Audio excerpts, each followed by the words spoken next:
पिछली कड़ी में हमने चर्चा की थी कि खानवा और चंदेरी के युद्धों से निबटकर बाबर ने हुमायूं को बदख्शां का, कामरान को काबुल का तथा मिर्जा अस्करी को मुल्तान का गवर्नर नियुक्त कर दिया और स्वयं आगरा में रहने लगा।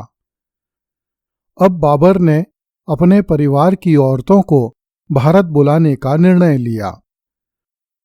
बाबर के आदेश के बाद बाबर के हरम में रहने वाली कई पीढ़ियों की बहुत सारी बेगमें और शहजादियां भारत चली आईं। दर्शकों को स्मरण होगा कि पानीपत के युद्ध में इब्राहिम लोदी की मृत्यु के बाद उसका भाई मोहम्मद खां लोदी अपने बाप दादों के राज्य को मुक्त करवाने के लिए संघर्ष कर रहा था। लोदियों के समय के बहुत से अफगान गवर्नर भी अपने अपने प्रांतों पर फिर से कब्जा करने के लिए प्राण प्रण से जूझ रहे थे। यही कारण है कि पंजाब एवं सिंध से लेकर बदायूं, रापरी, कन्नौज एवं बिहार तक के विशाल क्षेत्र में अफगान स्थान स्थान पर बाबर की सेनाओं से युद्ध कर रहे थे। महमूद खां लोदी दिल्ली के मरहूम सुल्तान सिकंदर लोदी का पुत्र और दिल्ली के मरहूम सुल्तान इब्राहिम लोदी का भाई था। पानीपत के युद्ध के उपरांत हसन खां मेवाती तथा राणा सांगा ने महमूद खां लोदी को इब्राहिम लोदी का उत्तराधिकारी स्वीकार कर लिया था। खानवा के युद्ध में महमूद खां लोदी बाबर के विरुद्ध लड़ा भी था और परास्त होकर कुछ दिनों के लिए मेवाड़ चला गया, जहां से वह बिहार पहुंचा और अफगानों को मुगलों के विरुद्ध संगठित करने लगा। बाबर भारत में अब तक पंजाब, दिल्ली, खानवा, मेवात तथा चंदेरी सहित अनेक बड़े युद्ध जीत चुका था। अब वह रायसेन, भिलसा, सारंगपुर तथा चित्तौड़ पर आक्रमण करना चाहता था, परंतु इसी समय उसे कन्नौज की तरफ से अफगानों के बड़े उपद्रव की सूचना मिली। इसलिए बाबर अपनी योजना बदलकर अफगानों के दमन के लिए चल पड़ा। बहुत से अफगान सेनापति भयभीत होकर बिहार तथा बंगाल की ओर भाग गए और महमूद खां लोदी की अध्यक्षता में संगठित होने लगे। मारूफ का पुत्र भी बाबर की सेना आने से पहले ही भाग खड़ा हुआ। बिबन, बायजीद तथा मारूफ गंगाजी के पूर्वी घाट पर कन्नौज के सामने बाबर का मार्ग रोककर खड़े हो गए। इस पर बाबर की सेना ने गंगाजी पर पुल बनाने का निर्णय लिया। अफगानों को गंगाजी पर पुल बनाने का बाबर का विचार बड़ा ही हास्यास्पद प्रतीत हुआ, इसलिए वे बाबर की खिल्ली उड़ाने लगे और पुल बनाने वालों पर तीर फेंकने लगे। अफगानों को पुल के काम में बाधा उत्पन्न करने से रोकने के लिए उस्ताद अली कुली ने गंगाजी के एक किनारे पर पत्थर फेंकने की तोपें लगा दीं। मुस्तफा रूमी ने भी जर्जबन की गाड़ियां पुल के आसपास तैनात कर दीं तथा बंदूकचियों को भी पुल का निर्माण करने वालों की रक्षा पर तैनात किया गया। बाबर की जीवनी पढ़ने से ऐसा लगता है कि उस काल में जो मशीन पत्थर फेंकती थी उसे तोप कहा जाता था और जो मशीनें बारूद फेंकती थीं उन्हें फिरंगी और जर्जबन कहा जाता था। बंदूकों को तुफंग कहा जाता था। उस्ताद अली कुली ने एक तोप का निर्माण किया था जो पत्थर दागने में बड़ी सफल मानी गई। इस तोप ने राणा सांगा के विरुद्ध खानवा के मैदान में भी कहर ढाया था। जब बाबर ने गाजी की उपाधि धारण की थी तभी इस तोप का नामकरण गाजी किया गया था। इसी गाजी तोप को गंगाजी के तट पर अफगानों को रोकने के लिए तैनात किया गया।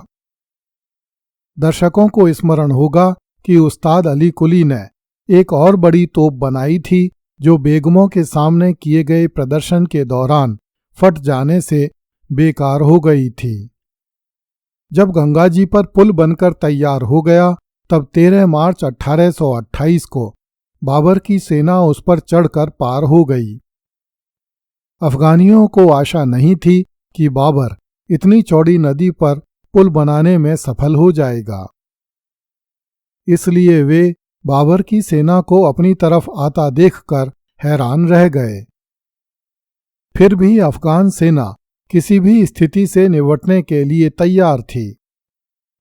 अफगान सेना हाथियों पर चढ़कर बाबर की सेना से लड़ने के लिए आई। इस दौरान बाबर के बंदूकचियों ने अच्छा काम किया। उन्होंने अफगानियों को पीछे धकेल दिया और जो अफगान गोली लगने से घोड़ों और हाथियों से गिर गए थे उनके सिर कलम कर दिए।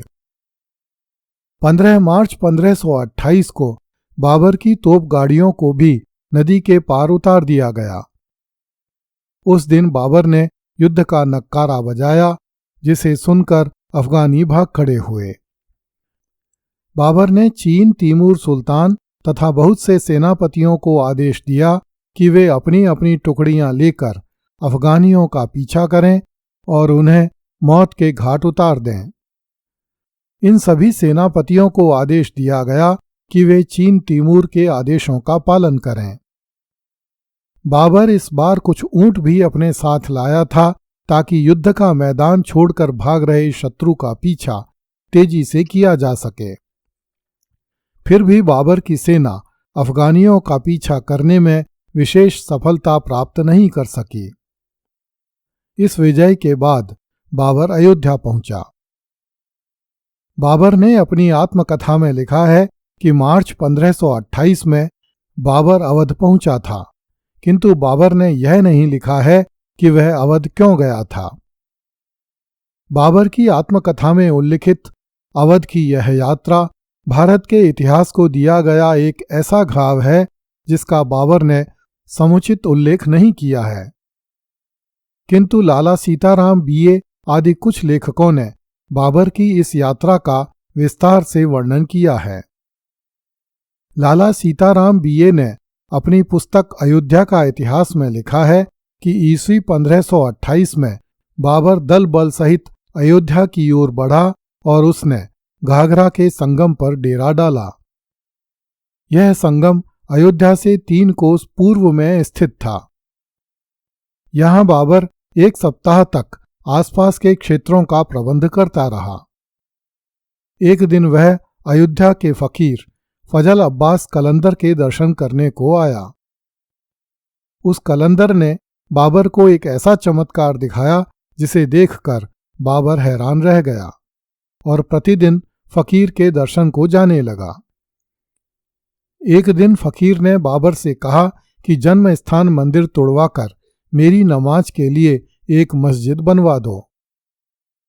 बाबर ने कहा कि मैं आपके लिए इसी मंदिर के पास एक मस्जिद बनवा देता हूं, क्योंकि मंदिर तोड़ना मेरे उसूल के खिलाफ है। इस पर फकीर ने कहा कि मैं इस मंदिर को तोड़वाकर उसकी जगह मस्जिद बनवाना चाहता हूं, तू न मानेगा तो मैं तुझे बद्दुआ दूंगा। बाबर फकीर का चमत्कार देख चुका था, अतः भयभीत होकर बाबर को फकीर की बात माननी पड़ी और वह मीर बाकी को फकीर की इच्छा पूरी करने की आज्ञा देकर आगरा लौट गया।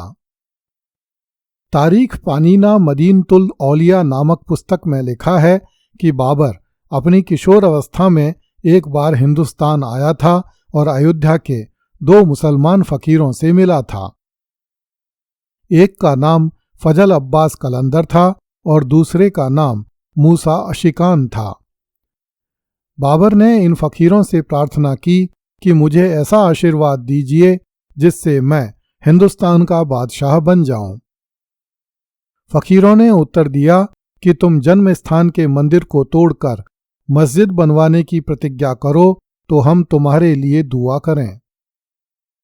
बाबर ने फकीरों की बात मान ली और अपने देश को लौट गया।